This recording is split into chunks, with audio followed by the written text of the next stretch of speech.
ইনকিলাব মঞ্চের একজন আমাদের সমবয়সী অথবা আমাদের চেয়ে কম বয়সের হতে পারে, সমবয়সী অথবা আমাদের চেয়ে অল্প বয়সী শরীফ উসমান হাদি আমার সাথে সরাসরি কখনো দেখা হয়নি, তবে আমি দুই একটা বক্তব্য শুনেছি এবং তার বক্তব্য থেকে মনে হয়েছে মানুষের অন্তরের খবর তো আল্লাহ জানে,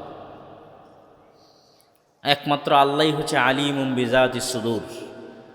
কিন্তু বক্তব্য শুনে মনে হয়েছে যে বাংলাদেশের স্বাধীনতা এবং সার্বভৌমত্বের পক্ষে এবং ভারতীয় আধিপত্যবাদীর বিরুদ্ধে উপস্থিত যে কোনো পরিবেশ মোকাবেলা করার জন্য কথা দিয়ে, যুক্তি দিয়ে তার তুলনা বর্তমান যারা নতুন প্রজন্মের মধ্যে রাজনীতি করতেছে খুব কম আছে। তো বাংলাদেশের আপনি অন্য দেশের গোলামি করে কথা বলেন, আপনার জীবনের নিরাপত্তা আছে, অন্তত এখান থেকে পালিয়ে পাশের দেশে তো বাঁচতে পারবেন।